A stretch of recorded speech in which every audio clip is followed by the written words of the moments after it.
Oke, selamat sahabat kepada semua. Tajuk pelajaran saya pada pagi ini adalah mengenai dengan seorang pemuda yang telah kecil. Banyak kekecewaan, tetapi ada salah sedikit itu ujian. Tapi saya sudah mau ubah kecewa itu sebab saya sudah tukar kepada PDF. Oke, ayat inti kita adalah terdapat di dalam kitab Lukas 11 ayat 28. Tetapi ia berkata, yang berbahagia ialah mereka yang mendengarkan firman Allah dan memeliharanya. Saya apabila teman-teman tanya apa lagu pembuka, dia pun macam kelihatan heran sedikit sebab saya pilih lagu lama, yaitu Berilah Padaku Alkitab yang Suci. Itu lagu dulu. Tetapi oleh sebab dia sesuai dengan tema pelajaran kita, maka saya pilih lagu itu. Tetapi ia berkata, yang berbahagia ialah mereka yang mendengarkan firman Allah dan memeliharanya. Lukas 11 ayat 28.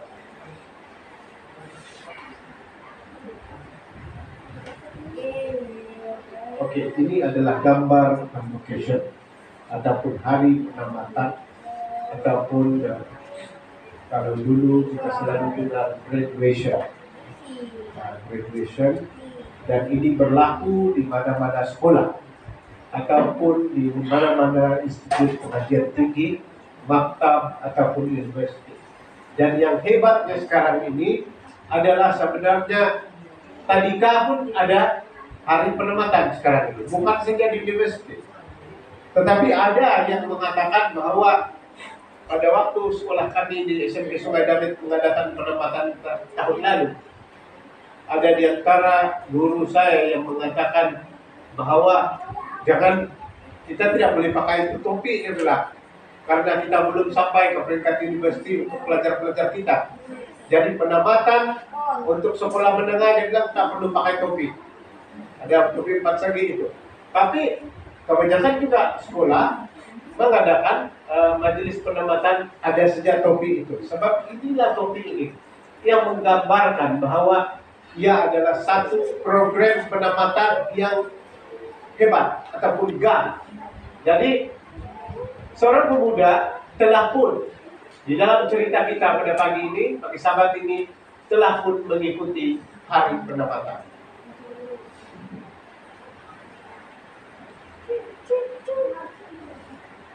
Oke. Selanjutnya, selain daripada majelis convocation ataupun hari penamatan, selalunya ia akan diikuti oleh hadiah selepas ataupun semasa penamatan. Oke, saya suka kepada cerita yang di Pertuan Agung sekarang. Dia adalah Sultan Johor, Sultan Ibrahim, dan dia adalah yang di Pertuan Agung Malaysia sekarang ini. Dulunya saudara-saudara, dia ini pun macam kita juga, macam waktu budak-budak dulu. Walaupun bapak dia sultan, rupanya dia ini tidak dikasih manja-manja. Ada satu ketika Sultan Ibrahim itu bercerita-cerita. Dia bilang, waktu itu dia bilang, saya suka betul itu basikal, dia bilang. Saya minta beli sama bapak saya, dia bilang. Tapi itu bapak sudah sultan, Pak. Kalau tengok di garage dia kan, dia adalah di antara Sultan Johor ini, daripada bapak dia lagi, adalah di antara peminat kereta. Dan di dalam garage dia ada lebih kurang pada waktu itu 6.000 kereta bermacam-macam jenis. Kereta Sport car, Land Rover, Toyota, ada di garage dia. Tapi bila anak dia ini mau minta beli basikal, yang Agung sekarang lah mau minta beli basikal, dia bilang, kau belajar dulu rajin-rajin. Sudah kau belajar rajin-rajin, barulah saya bagi kau basikalnya. Saya bagi kau hadiah, dia bilang bapak dia. Lalu Sultan Johor ini, yang di Pertuan Agung sekarang, telah pun berusaha untuk memungut botol-botol di luar istana derang Di kampung-kampung dia pungut botol dan dia pergi jual. Macam juga kita pungut itu tin minuman yang aluminium Pak. Sekarang dia pun pergi jual dan akhirnya dia dapat beli besikal. Dan mungkin juga ini seperti pengalaman anak-anak yang lain. Kalau kita sudah dapat sesuatu barang yang kita suka itu dan kita minat, maka itu barang itu kalau boleh pun mau dibawa sampai di tempat tidur. Jadi Sultan Johor yang di Pertuan Agung, Sultan Ibrahim, dia bilang pada waktu saya budak sekolah rendah lagi, dia bilang saya pun angkat itu besikal, saya pergi tempat tidur. Dia bilang, dia angkat itu besikal, dia pergi tempat tidur, lap kasih kilap. Jadi dia bilang, bapak saya, dia bilang pada waktu itu dia pun macam sudah percayalah kepada saya, dia bilang. Jadi dia kasih beli lagi satu besikal yang lebih lawak lah. Sebab dia bilang kau pandai sudah jaga di besikalnya. Jadi begitu. Pesanan saya kepada dia kan lagi budak kecil sini kan. Ada Rika yang budak sekolah rendah. Pesanan saya kepada budak-budak sekolah rendah, apabila bapak kamu beli besikal lain kali, jangan kamu gasak saja itu besikal sampai rusak. Jaga dia baik-baik, lap dia, kasih bersih dia, dan kemudian kalau boleh kasih naik dalam rumah. Oke? Jadi itulah Sultan Johor yang sekarang itu. Dan dia bilang bapak dia lagi, kalau kau sudah tamat university, dia bilang, dan tamat sudah di maktab tentara dia bilang, anak-anak sultan ini mesti ikut maktab tentara, sebab dia orang ini pemimpin negeri pada masa akan datang. Jadi dia orang mesti tahu hal ihwal keselamatan dan ketenteraan. Semua sultan yang ada sekarang ini sebenarnya pada waktu mereka masih muda, semua pun pandai kasih jalan untuk bertakwa. Oke? Jadi dia bilang si Sultan Johor yang dulu, dia bilang kepada anak dia, kalau kau sudah tamat maktab tentara, barulah saya kasih kau hadiah. Jadi berhabislah ini anak sultan yang mana Agung sekarang ini, berhabis dia belajar, dia pernah kena rotan oleh guru, dia pernah ikut, dia bikin latihan seperti biasa, seperti budak-budak biasa, lulus tingkatan 5, baru pergi England, belajar di maktab tentara. Dan satu daripada keistimewaan Sultan Johor ataupun Agung sekarang, dia boleh memakai topi merah. Kalau kamu nampak dia berjumpa dengan Presiden Prabowo Indonesia itu, dia dua mereka pakai topi merah karena yang di Pertuan Agung pernah mengikuti latihan tentara di Indonesia. Dan dia layak dapat beret merah, topi merah. Dan apa yang berlaku ialah pada waktu tamatnya Sultan Johor, dia ini tamatnya di maktab tentara, dia pun dibagi sebuah kertas quote di zamannya. Saudara-saudara, dalam cerita kita pada pagi ini ada satu orang pemuda Kristen juga. Ketika penamatan, dia meminta kepada bapak dia bilang, Pak, saya mau minta dibelikan spotkan kalau sekiranya saya sudah tamat ataupun graduasi dari. Dia memang pemuda yang merupakan anak orang Kristen itu, seorang yang pintar, seorang yang pandai, dan akhirnya dia dapat markah di antara pelajar cemerlang waktu di universitas, dan yang layak untuk dapat ini hadiah semasa penamatan.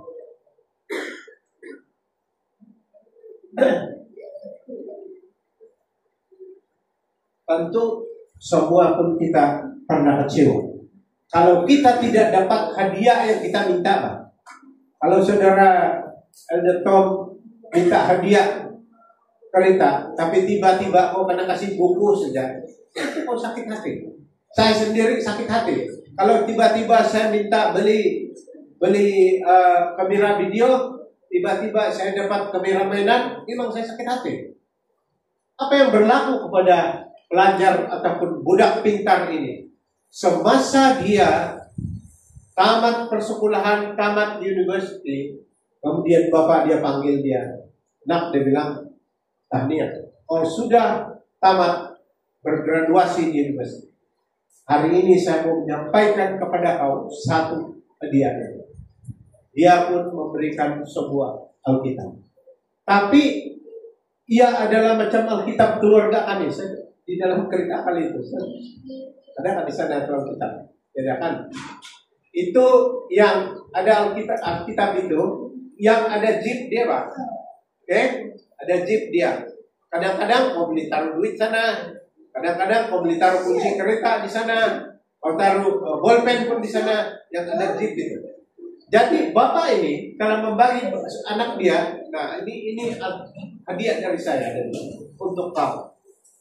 Hai, macam anak pukul saya dada dan kepala ini udah saya minta kertas spot, tapi saya dapat Alkitab pula dari dia.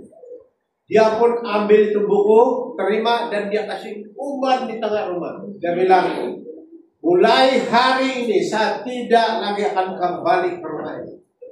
Karena Bapak tidak bagi saya hadiah yang saya mau.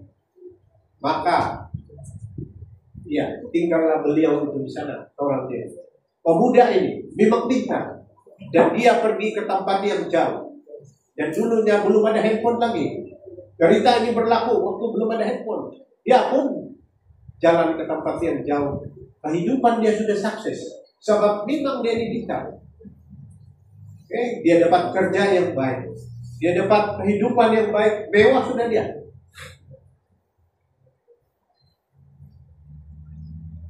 Nah, ini pemuda yang marah tadi. Oke. Pemuda itu yang berbekal kata-kata yang cerdas itu akhirnya menjadi sangat sukses. Tetapi pemuda itu tidak pernah pulang untuk bertemu ayahnya. Nah, pada waktu itu belum ada handphone. Teman, mau ingat nggak apa ini? Apa ini? Telegram. Ini dulu, kalau sekarang ini kita ada telegram juga, tapi dalam handphone. Nah, dalam handphone.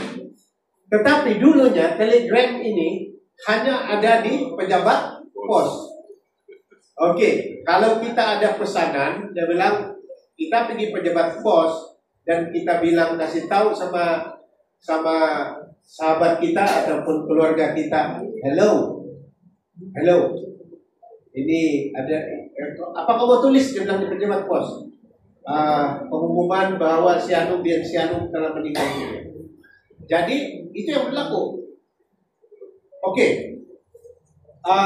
Pada waktu itu si anak pun pada satu hari dapat telegram yang bapak dia sudah meninggal. Ya, sudah berapa tahun kasih tinggal itu rumah. Itu bapak pun tidak sempat nampak lagi lah. Oke. Ini anak yang hebat ini, tetapi marah tidak dapat hadiah, dia kembali ke rumah. Inilah gambaran rumah mereka. Dan tetapi yang silapnya saya tidak tampil itu gambar yang garis cerita dulu.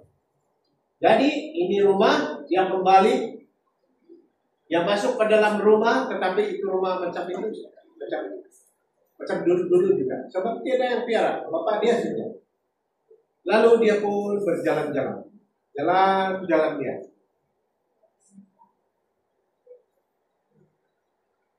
Oke, dia pun jalan-jalan sampai dia di atas meja, satu meja di dalam rumah. Dia pun nampak balik tuh Alkitab yang bapak dia bagi dulu. Ayo. Nah, dia bilang ada lagi di Alkitab pula ini, dia bilang. Kalau dalam bahasa kita bilang indah, dia bilang indah. Ada pula lagi di Alkitab di sini. Dia pun ambil itu Alkitab pelan-pelan.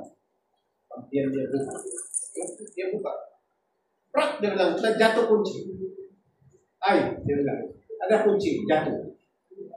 Dia pun ambil macam kunci kereta ini, dia bilang. Iya. Sekali dia tengok betul-betul memang kunci kereta, tapi belum remote kabilah. Belum remote. Nah, dia pun jalan-jalan di kawasan rumah mereka. Rupa-rupanya di dalam garage tempat kereta itu berparking kereta spot. Tetapi si pemuda yang sombong ini telah buang tuh Alkitab. Mana dia tahu itu kunci sebenarnya ada di sana. Oke. Inilah dia bilang dalam Matius 7 ayat 11. Dan kamu yang jahat pun tahu memberi yang baik kepada anak-anak. Masakan Bapakmu di surga tidak akan memberi apa yang kamu minta kepadanya. Matius 7. Dia punya menyesal. Baru dia pergi coba-coba itu kunci di kalangan itu kereta buruk. Rupanya kereta sport itu boleh dibeli. Dia masuk, tetapi bahu sudah dibongkar karena bertahun-tahun tidak dijaga, tidak dibuka, sebab itu adalah untuk dia. Jadi saudara-saudara, kita dapat melihat bahwa Bapak yang kita orang berdosa pun tahu memberikan yang terbaik kepada anak kita. Bapak kepada pemuda itu berhabis dia kasih spotka kepada anak kita. Apalagi Bapak di surga sudah tentu akan memberikan yang lebih bagus kepada kita. Mari kita lihat seterusnya. Oke, inilah kuncinya. Saya sebenarnya tidak begitu selari saya punya cakap dengan apa yang saya paparkan karena saya tidak nampak di sini screen ini. Sepatutnya kalau biasanya saya nampak screen yang saya paparkan dan screen yang akan berikutnya akan ada. Oke. Ya buka lagi Alkitab itu. Ada pula lagi surat wasiat bahwa dialah pemilik rumah besar. Di dalam Alkitab saudara-saudara banyak yang ada. Termasuk harta. Dalam Alkitab terdapat banyak harta. Karena kesombongan pemuda itu. Apalagi ujungnya. Pemuda itu bukan saja kehilangan hartanya, tetapi janji pengharapan dan keselamatan. Itu kereta boleh dibeli lagi kalau sekiranya kita kehilangan ataupun kalau kereta kita rusak kita boleh ganti.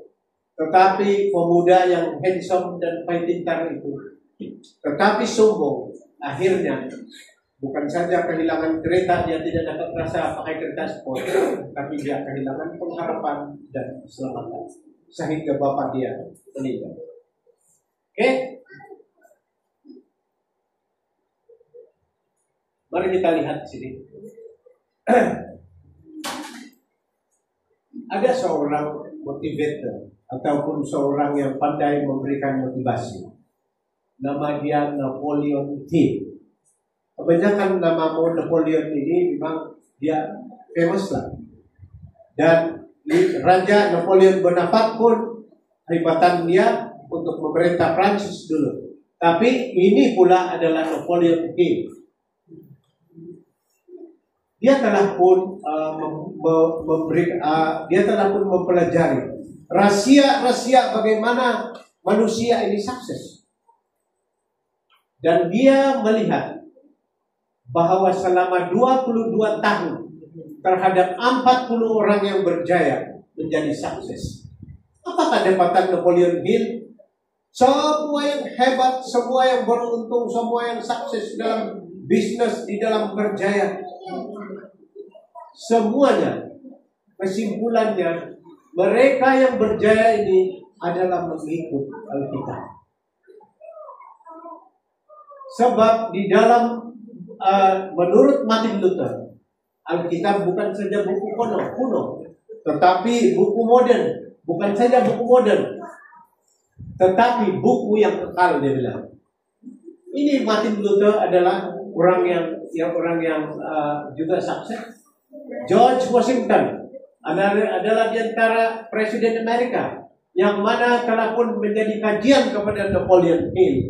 Dia bilang adalah tidak mungkin memerintah dunia dengan benar tanpa Tuhan dan Alkitab. Dan Abraham Lincoln yang merupakan presiden yang di antara yang masyhur di Amerika Serikat adalah Alkitab adalah buku terbaik dari Tuhan. Dan salah satu daripada Ratu yang memerintah di England dulu, Ratu Victoria, Alkitab adalah rahasia pembesaran kerajaan Inggris. Jadi, apakah Alkitab itu bagi saya dan juga saudara-saudara? Adakah dia sebagai perhiasan saja di rumah? Ataupun adakah dia adalah buku yang tidak pernah kita buka-buka? Ada cerita di dalam YouTube yang saya nampak. Ada seorang yang dia kasih kentut itu Alkitab. Kemudian rasanya dia meninggal. Dia sakit dan mati sih. Jadi sebenarnya Alkitab adalah rahasia, adalah harta yang terbaik daripada Tuhan untuk setiap kita. Pemuda itu kehilangan keselamatan karena tidak membaca Alkitab. Tetapi kita, kalau lain kali ada yang memberikan Alkitab kepada kita, terima dengan baik dan juga baca firman Tuhan. Baik. Kalau kita melihat Alkitab adalah berisi firman Tuhan, memiliki kuasa pengharapan, penghiburan, pengetahuan tentang Tuhan dan kerajaan surga. Yesua 1 ayat 8, jangan engkau lupa memperkatakan kitab Taurat ini, tetapi renungkanlah ini siang dan malam, supaya engkau bertindak sesuai dengan segala yang tertulis di dalamnya. Ini adalah khutbah saya pada tahun 2022. Tetapi untuk tahun 2025 ini, mari kita coba untuk menjadikan, kalau ada target kita, kalau ada sasaran kita, kalau ada keinginan kita, biarlah kita, target kita untuk tahun ini adalah untuk mempelajari dan membaca Alkitab dengan tepat. Karena rupanya Alkitab ini adalah harta terbaik dari surga, daripada Tuhan.